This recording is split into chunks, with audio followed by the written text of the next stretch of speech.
আমরা এপ্রিল মাসে শম্ভুনাথ চট্টোপাধ্যায়কে বিশেষভাবে পাঠ করব, এই ধরনেরই আমাদের প্রস্তুতি আছে। কিন্তু অনিবার্য এবং অনাকাঙ্ক্ষিত কারণে গতকালের পাঠ পর্বটি করা যায়নি। আজকে আমরা ফের শম্ভুনাথ চট্টোপাধ্যায়ে প্রবেশ করছি। প্রথম কবিতার নাম সিটি হল সেন্টার আর্ট গ্যালারিতে ছবি।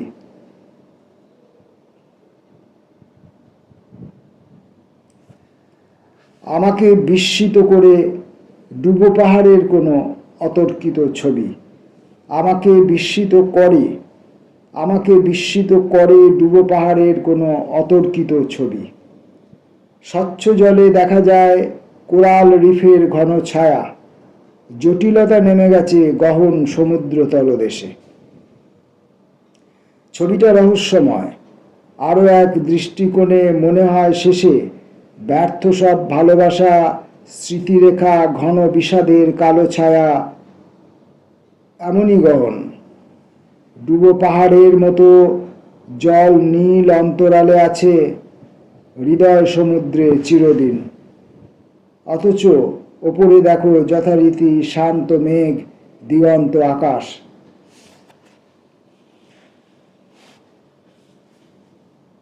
পরের কবিতা কাচের দরজায় চীনা বর্ণলিপি।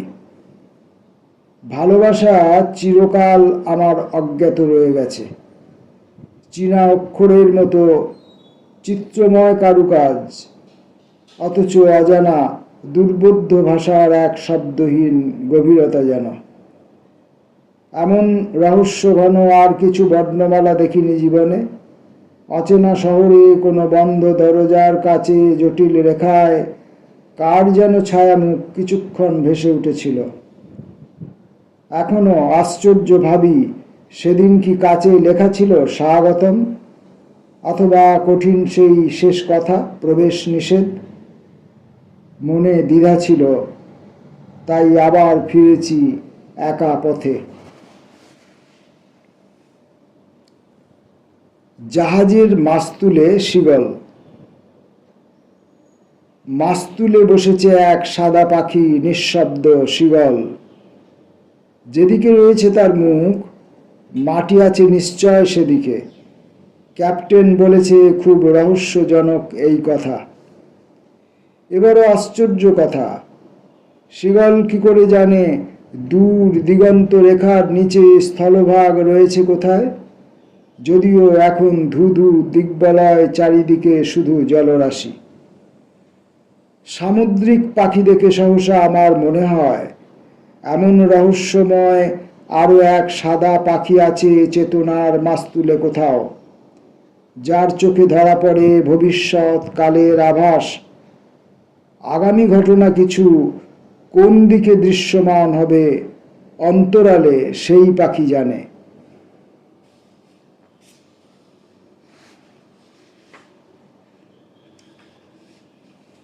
পরের কবিতা রিপালস বে সৈকতে সৌন্দর্য স্বর্গ। ত্রিমূর্তি পাহাড়, মাঝে ঝিলিমিলি সমুদ্র বাহার, হাওয়া স্বর্ণ বেলাভূমি। স্বর্গলোক দৃশ্যে কিছু সামুদ্রিক পাখির আকাশ, সাদা মেঘ। অদৃশ্য বেহালা বাজে দূরে এক উজ্জ্বল সবুজ নিরিবিলি নকশা ছায়া নারিকেল গাছের আড়ালে। কে আছে ওখানে? কোনো সঙ্গীত প্রেমিক? তার বিদেশি আগুলে স্বরলিপি ইন্দ্রজাল সুর। নৌকোর রঙিন পালে ড্রাগনের ছবি যেন বাতাসে বেলুন, রৌদ্রালোকে ভেসে যায় জলে। সমুদ্র স্নানের কিছু কলরব জলখেলা, চীনা রূপসীর জলসিক্ত বুকে দুটি সূর্যমুখী ফুলের সোনালি। ক্যামেরা পারে না সব ছবি নিতে, চারদিকে সৌন্দর্য এমন। উপকূলে রুমাল উড়িয়ে আমি বলে যাই বিদায় বিদায়।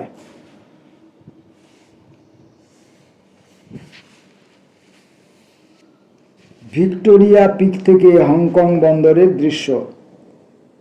নিচে নীল জলদৃশ্য, হংকং বন্দর দেখি ছোট খেলাঘর, জলছবি সমুদ্রের বুকে, সাম্পান জাহাজ, সাদা পালতোলা নৌকোর পৃথিবী, পিছনে রূপালী ফেনা স্টিমার চলেছে ভেসে দূর ফেরিঘাটে। কোনো শিশু এমন আশ্চর্য খেলা সাজিয়েছে, সমস্ত দুপুর দরজায় খিল দিয়ে যেন দেশলাই বাক্সের বাড়ি, কাগজের নৌকা বিকল, মেঝেতে ঢেলেছে জল, পিসিমার নীল শাড়ি নিয়ে সারা ঘর আঁকাবাঁকা সমুদ্র করেছে। দৃশ্যের এপাশে আমি সারাদিন বসে আছি ভিক্টোরিয়া পিকে।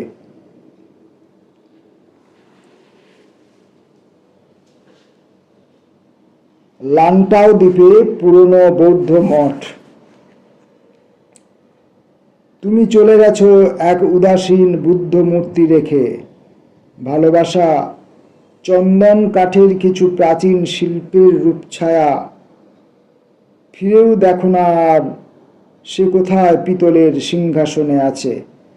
বিবর্ণ এখন ফুলদানি, দেওয়ালে সিল্কের ছবি, লতাপাতা, ড্রাগনের মুখ। এখন সন্ধ্যার নীল পটভূমি, অন্ধকার বিজন প্যাগোডা। চেরি ফুল ঝরে আছে প্রাঙ্গণে, বিষাদ, কিছু স্তব্ধ নীরবতা। যাত্রীনিবাসের ছাদে রঙিন লণ্ঠন নেই। ভাঙা সিঁড়ি থেকে রজত ঘণ্টার ঘরে ছুটে এসে হা হা করে হাওয়া। হঠাৎ জানলা খুলে শব্দ হয় কি যেন ভৌতিক। চন্দন কাঠের সেই প্রাচীন শিল্পের অভিমান। ভালোবাসা অন্ধকারে আছে। শম্ভুনাথ চট্টোপাধ্যায়ের কবিতা পড়ছি আমরা। স্ট্যানলি বিচে একটি মৃত অক্টোপাস। সে ছিল জলজ সুখে গহন সমুদ্র তলদেশে। সে ছিল জলজ সুখে গহন সমুদ্র তলদেশে। শঙ্খ ঝিনুকের মেলা, শীতল প্রবাহ আর প্রতিবেশী মাছ, পাতালে প্রবাল পুরী, নানারূপ জলপুষ্প, লীলায়িত গাছ ইত্যাদি বিষয় তার জানা ছিল। তবু এক অনিবার্য ভুল সহসা করেছে তাকে জল ছিন্নমূল। অজ্ঞাত ভুবনে একা অক্টোপাস উঠেছিল ভেসে। ঊর্ধ্ব পৃথিবীর ছবি, আকাশ দিগন্ত তটসীমা, রৌদ্র ছায়া দৃশ্যদ্বীপ দেখার বাসনা বুঝি ছিল তার মনে। বালিজল পরিম্লান সে এখন শুয়ে আছে নিঃসঙ্গ বিজনে। তবে কি সৌন্দর্য তৃষা চিরদিন স্পর্শ করে মৃত্যুর দ্রাঘিমা? এমন নির্জন এক অচেনা আলোর পরিবেশে।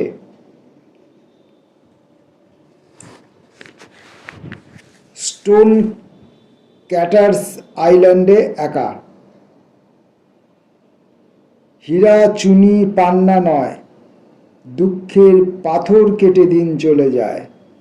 জীবনের সুকঠিন ভাস্কর্য এমন অভিনব। যদি বেঁচে আছি তবে শব্দের ভিতরে বেঁচে আছি।